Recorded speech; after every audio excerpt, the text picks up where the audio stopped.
नमस्कार, मैं वंशिका उपाध्याय आप सभी का चाणक्य की आवाज़ में स्वागत करती हूँ। आइए अब रोज की तरह रुख करते समाचार विस्तार की ओर। जो युवा अग्निपथ योजना का विरोध कर रहे हैं, क्या वे समझते भी हैं कि यह योजना क्या है? बिहार पटना सिटी राष्ट्रीय लोक जनशक्ति पार्टी के प्रदेश संगठन सचिव महिला प्रकोष्ठ श्रीमती लक्ष्मी सिन्हा ने संवाददाता से बातचीत में बताया कि अग्निवीर योजना को लेकर नाराजगी समझ आ सकती है, लेकिन यह समझ के परे है कि आगजनी करने वाले खुद को फौज में जाने के योग्य कैसे मानते हैं। चर्चा कीजिए, विरोध कीजिए, लेकिन अगर आगजनी करेंगे तो आपका ही रिकॉर्ड खराब होगा और मौका मिला तो भी फौज में नहीं जा पाएंगे। मत भूलें कि फौज का मतलब अनुशासन है। सेना के 3 अंगों में भर्ती के लिए लाई गई अग्निपथ योजना के असहमत अप्रसन्न युवाओं ने देश के विभिन्न हिस्सों में जिस तरह उत्पाद मचाया, इस दौरान पथराव एवं आगजनी के साथ हर तरह की अराजकता का परिचय दिया। वह न केवल आघाती है बल्कि शर्मसार करने वाली भी है। आखिर ऐसे अनुशासनहीन और अराजकता युक्त युवा सेना में भर्ती होने के अधिकारी कैसे हो सकते हैं, जो अपना विरोध दर्ज कराने के नाम पर राष्ट्र के संपत्ति को नष्ट करने का काम कर रहे हैं। श्रीमती सिन्हा ने कहा कि विरोध के नाम पर ट्रेनों को चलाना, रेलवे स्टेशनों पर तोड़फोड़ करना, सरकारी एवं निजी वाहनों को क्षतिग्रस्त करना, गुंडागर्दी अलावा कुछ नहीं। इस किसी की कीमत पर सहन नहीं किया जाना चाहिए। राज्य सरकारों को यह सुनिश्चित करना चाहिए कि हिंसा में शामिल तत्वों को खिलाफ कठोर कार्रवाई हो। यह इसलिए और भी आवश्यकता है क्योंकि अब विरोध के नाम पर हर किस्म के अराजकता का प्रदर्शन करना, उसके जरिए लोगों को खौफजदा करना आम होता है। यदि अराजकता का सहारा लेकर शासन को उसके फैसले वापस लेने के लिए बाध्य करने के प्रवृत्ति पर प्रहार नहीं किया गया तो सरकारों को लिए करना तो मुश्किल होगी ही। बात बात पर कानून हाथ में लेने वाले अराजक तत्वों को दुस्साहस भी बढ़ेगा।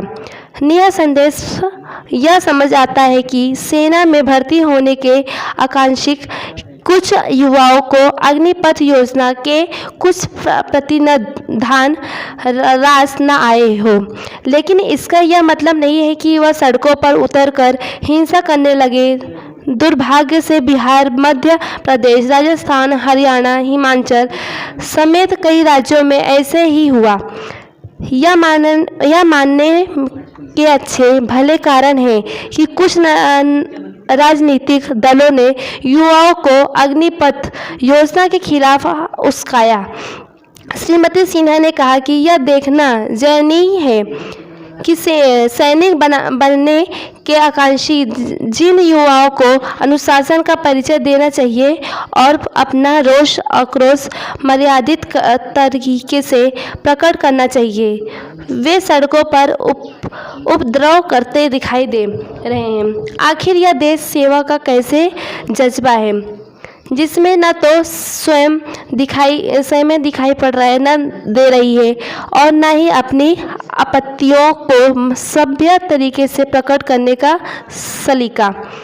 यह स्पष्ट है कि जो युवा अग्निपथ योजना के विरोध में सड़कों पर हिंसा करने के लिए उतरे, उन्होंने यह देखने समझने से इनकार किया कि सरकार किस तरह की उनकी चिंताओं और सवालों का समाधान करने के लिए सक्रिय है।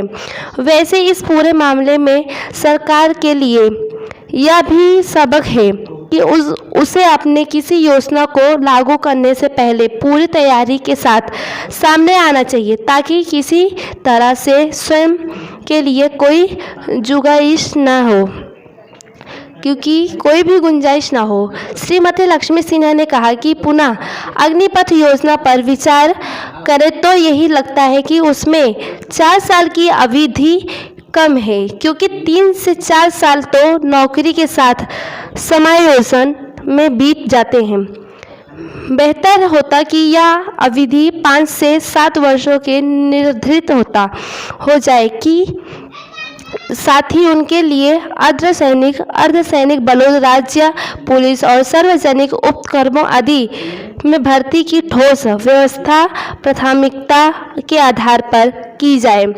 अग्निपथ एक बढ़िया कदम है और यह माना जाना चाहिए कि कमेडिंग अधिकारियों एवं सेना प्रमुखों के स्तर पर नियमित समीक्षा एवं उनके सुझावों से इनमें से और निखार होगा। उत्कृष्ट नेतृत्व के साथ अग्निपथ का परिवर्तन सहज ही स्वयं होगा। आप देख रहे हैं राजेश राम, स्टेट हेड, बिहार, चाणक्य की आवाज़ में। बने रहे मेरे साथ अगली नई खबर के लिए। धन्यवाद।